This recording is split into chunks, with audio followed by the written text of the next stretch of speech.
क्या आप इस बात को एक्सप्लेन कर सकते हैं कि यूनिवर्स के बनने के कुछ लाखों सालों बाद की तस्वीरें, ब्लैक होल्स की तस्वीरें और यूनिवर्स के हजारों रहस्यों को सुलझाने वाली हमारी टेक्नोलॉजी के साथ भी हम यूनिवर्स में ग्रेविटी और डार्क मैटर की पहेली को सुलझा नहीं पाए हैं। ग्रेविटी के नेचर को समझाने के लिए एल्बर्ट आइंस्टाइन ने अपनी जनरल थ्योरी ऑफ रिलेटिविटी को पब्लिश किया था, जो अब तक सही साबित होती आई है। लेकिन यूनिवर्स में ग्रेविटी की एक्सपेक्टेशन से ज्यादा अमाउंट इस थ्योरी के गलत होने की तरफ इशारा करती है। क्या ऐसा सच में है? क्या एल्बर्ट आइंस्टाइन गलत थे और क्या उनकी थ्योरी में मिस्टेक्स थी? आइए इन सभी सवालों के जवाबों के बारे में आज के इस वीडियो में जानते हैं। पिछली एक सदी से वैज्ञानिक इस बात को अच्छी तरह से जानते हैं कि बिग बैंग से यूनिवर्स के निर्माण के बाद से ये लगातार फैल रहा है।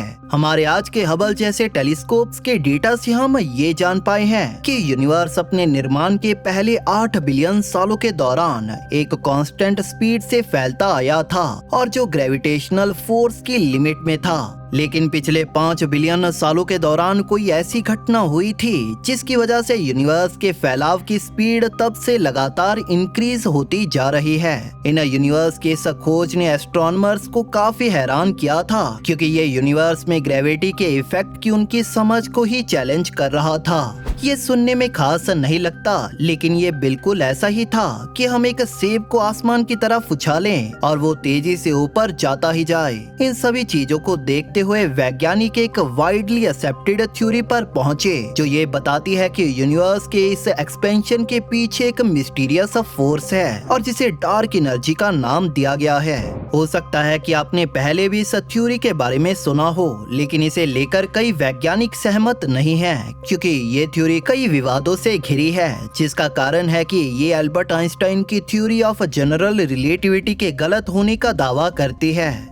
एक नई स्टडी डार्क एनर्जी सर्वे, जिसे चिली में लगे 4 मीटर्स के विक्टर एम ब्लैंको टेलीस्कोप और पूरी दुनिया में फैले रिसर्चर्स की टीम ने डार्क एनर्जी और एल्बर्ट आइंस्टाइन की थ्योरी में से एक के सही होने का ट्राई किया था, ताकि वो ये जान पाए कि यूनिवर्स के लेवल पर ग्रेविटी काम किस तरह से करती है और इससे जुड़ी हमारी समझ पूरी तरह से सही है भी या नहीं। अगर ये गलत है भी तो ये वैज्ञानिकों को डार्क एनर्जी को एक्सप्लेन करने में मदद कर सकती थी।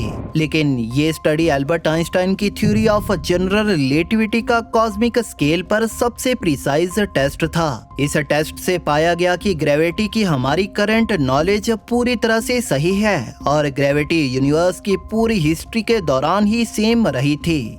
आज से 100 सालों पहले एल्बर्ट आइंस्टाइन ने अपनी जनरल थ्योरी ऑफ रिलेटिविटी को डेवलप किया था, जिसे उन्होंने 1915 में पब्लिश किया, जो हमें ग्रेविटी के नेचर के बारे में बताती है।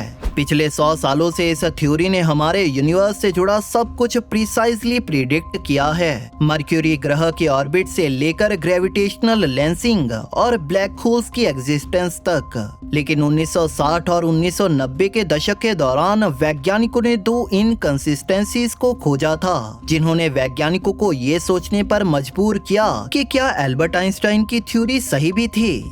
पहले वैज्ञानिकों ने पाया कि यूनिवर्स के मैसिव स्ट्रक्चर्स जैसे गैलेक्सीज और गैलेक्सी क्लस्टर का ग्रेविटेशनल इफेक्ट उनके देखे गए मास से कहीं ज्यादा था। इस सब ने एक थ्योरी को जन्म दिया कि स्पेस ऐसे इनविजिबल मास से भरा है जो नॉर्मल मैटर से ग्रेविटी के जरिए इंटरेक्ट करता है। इस थ्योरी ने गैलेक्सीज के मास के कंपैरिजन में उनकी ज्यादा ग्रेविटी के होने को एक्सप्लेन किया।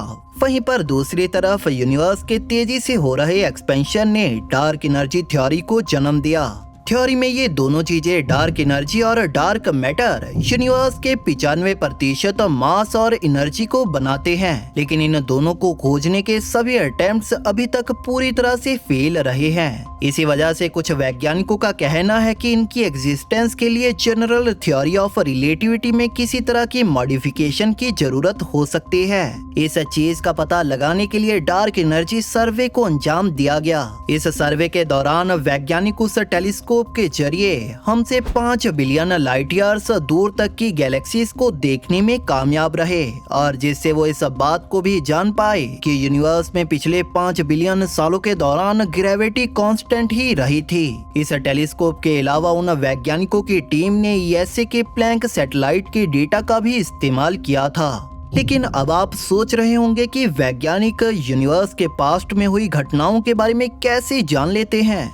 तो इसका जवाब है यूनिवर्स के दूर के ऑब्जेक्ट्स को देखकर, जो हमसे काफी ज्यादा दूर रहते हैं और जिनकी दूरी अक्सर कुछ लाइट ईयर्स में रहती है।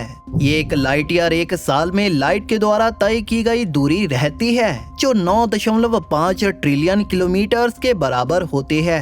इस तरह से जो ऑब्जेक्ट हमसे जितने लाइट ईयर्स दूर होगा, उसकी लाइट हम तक पहुंचने में उतना ही टाइम लेगी। आपको एक और चीज बता दें कि गैलेक्सीज खुद हमें उनकी ग्रेविटी की स्ट्रेंथ के बारे में नहीं बताती, बल्कि वो हमारी पृथ्वी से कैसी दिख रही हैं। ये वो चीज है जो हमें उनकी ग्रेविटी के बारे में बताती है।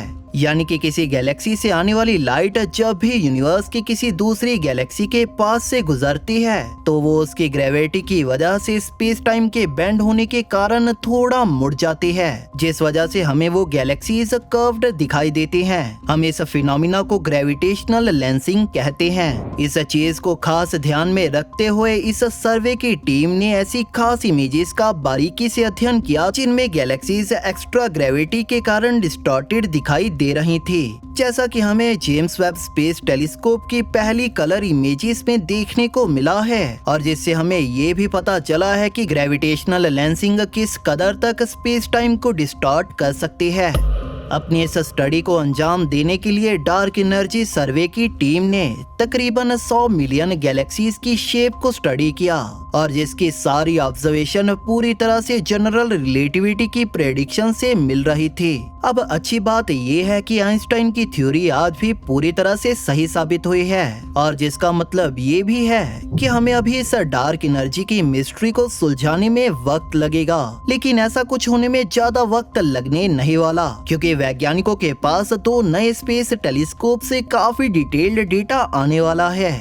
इनमें से पहला टेलीस्कोप होगा ईएसए का यूक्लिड मिशन, जो 2023 में लॉन्च होगा और यूनिवर्स की ज्योमेट्री को मैप करने का काम करेगा, जिसके लिए ये 8 बिलियन सालों तक पास्ट में देखते हुए डार्क मैटर और डार्क एनर्जी के इफेक्ट्स को मेजर कर पाएगा। इसके बाद 2027 में नासा अपने Nancy grace Roman space telescope को लॉन्च करेगा, जो कि यूनिवर्स के 11 बिलियन सालों के पास्ट को देखेगा। ये दोनों मिलकर अभी तक के सबसे डिटेल्ड स्काई सर्वे को अंजाम देंगे और डार्क मैटर और डार्क एनर्जी की मिस्ट्रीज का खुलासा कर पाएंगे। इसी के साथ जेम्स वेब स्पेस टेलीस्कोप द्वारा कैप्चर की गई पहले सितारों और पहली गैलेक्सीज की ऑब्जर्वेशन से एस्ट्रोनॉमर्स यूनिवर्स के शुरुआती समय का मैप तैयार कर पाएंगे, जो यूनिवर्स से जुड़े कई बड़े सवालों का जवाब खोजने में हमारी मदद कर पाएगा। इसमें रिलेटिविटी से गैलेक्सीज के मास के ज्यादा होने और यूनिवर्स के एक्सपेंशन की मिस्ट्रीज को सॉल्व करने से हम एक थ्योरी ऑफ एवरीथिंग को बना पाएंगे, जिसके बारे में जानेंगे हम किसी और वीडियो में।